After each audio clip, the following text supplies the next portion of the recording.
Revenue education ગુજરાતમાં આપનું સ્વાગત છે. ઉપયોગી માહિતી માટે સબસ્ક્રાઇબ કરો. વિડીયો ગમે તો લાઇક જરૂર કરજો. ચાલો શરૂ કરીએ. નમસ્કાર. ગુજરાત ગણોતધારા 1948ના ધમાકેદાર રેપિડ ફાયર MCQ રિવિઝનમાં સૌનું સ્વાગત છે. પોતાની તૈયારીને ચકાસવાનો અને એકદમ મજબૂત કરવાનો સમય આવી ગયો છે. તો ચાલો જરા પણ રાહ જોયા વગર સીધા જ શરૂ કરીએ.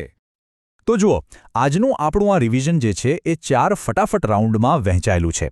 રાઉન્ડ 1 હશે પાયાની જોગવાઈઓ પર, રાઉન્ડ 2માં જોઈશું સત્તા અને અધિકારો, રાઉન્ડ 3માં સમજીશું હક અને નિયમો, અને છેલ્લે હશે રાઉન્ડ 4 અંતિમ પડાવ.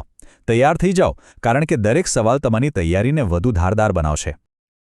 અને આ સાથે જ શરૂ થાય છે આપણો પહેલો રાઉન્ડ, પાયાની જોગવાઈઓ. ચાલો જોઈએ પહેલો સવાલ. પ્રશ્ન નંબર 71, કલમ 32P એટલે કે સેક્શન 32P શું છે? ઓપ્શન એ, જો ગણોતીઓ જમીન ખરીદવામાં નિષ્ફળ જાય તો જમીનનો નિકાલ કરવાની સત્તા.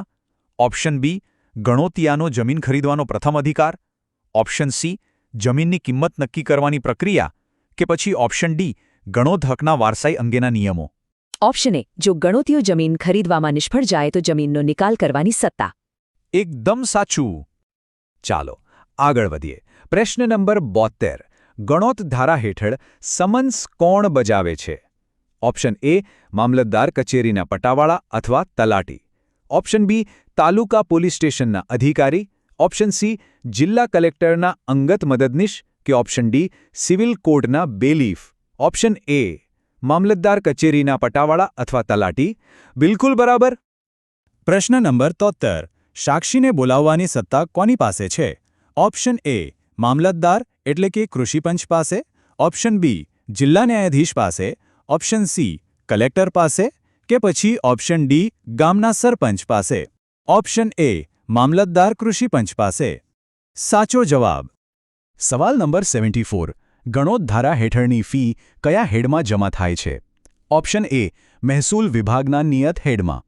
ઓપ્શન બી, રાજ્યની તિજોરીના સામાન્ય ખાતામાં. ઓપ્શન સી, પંચાયત વિભાગના ફંડમાં. કે ઓપ્શન ડી, મુખ્યમંત્રી રાહત ફંડમાં. ઓપ્શન એ, મહેસૂલ વિભાગના નિયત હેડમાં. પરફેક્ટ.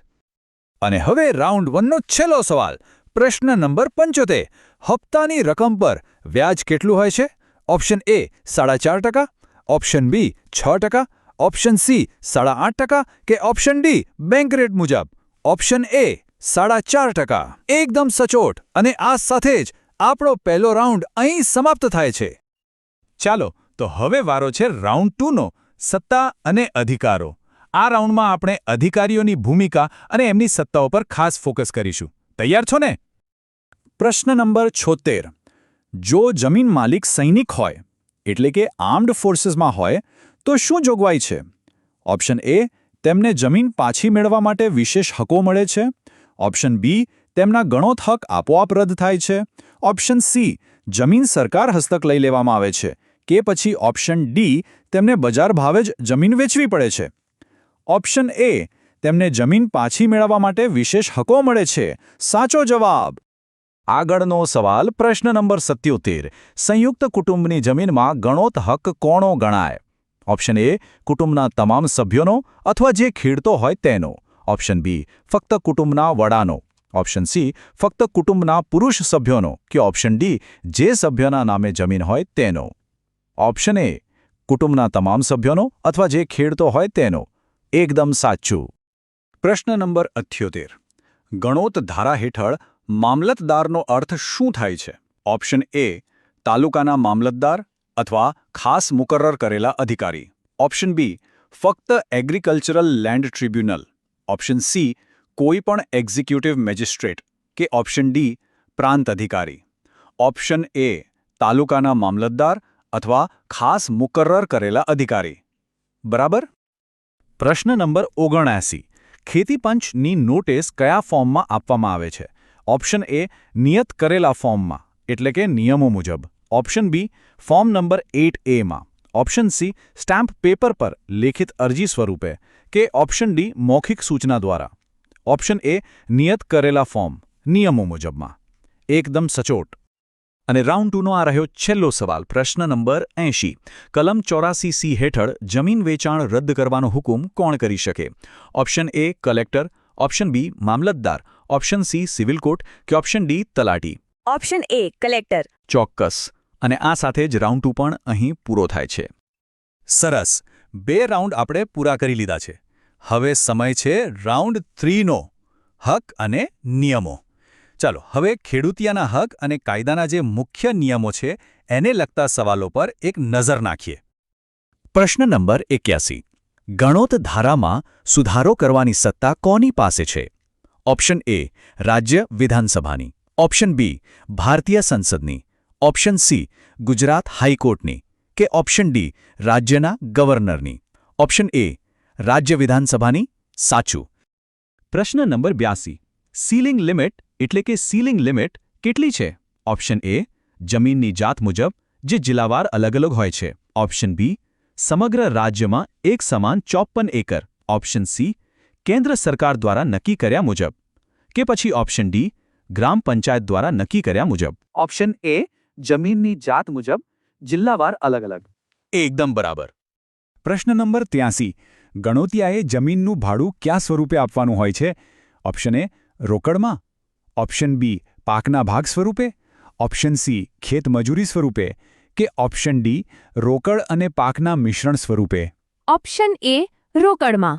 બિલકુલ પ્રશ્ન નંબર 84 જો ગણોતિયો જમીન પડતર રાખે તો શું થઈ શકે ઓપ્શન એ માલિક જમીન પાછી મેળવવા કાર્યવાહી કરી શકે ઓપ્શન બી ગણોતિયો આપોઆપ હક ગુમાવે છે ઓપ્શન સી સરકાર જમીન જપ્ત કરી લે છે કે ઓપ્શન ડી ગણોતિયાને દંડ ફટકારવામાં આવે છે ઓપ્શન એ માલિક જમીન પાછી મેળવવા કાર્યવાહી કરી શકે સાચું અને હવે રાઉન્ડ 3નો અંતિમ સવાલ પ્રશ્ન નંબર 85 ગણોત ધારા હેઠળ ખેતી વિષયક વર્ષ ક્યારે શરૂ થાય છે ઓપ્શન એ 1 મેથી ઓપ્શન બી 1 જાન્યુઆરીથી ઓપ્શન સી 1 એપ્રિલથી કે પછી ઓપ્શન ડી દિવાળીના દિવસથી ઓપ્શન એ 1 મેથી. ખૂબ સરસ અને ચાલો હવે આપણે આવી પહોંચ્યા છીએ આપણા ફાઇનલ રાઉન્ડમાં આ છે અંતિમ પડાવ બસ હવે થોડા જ સવાલો બાકી છે ચાલો પૂરા જોશ સાથે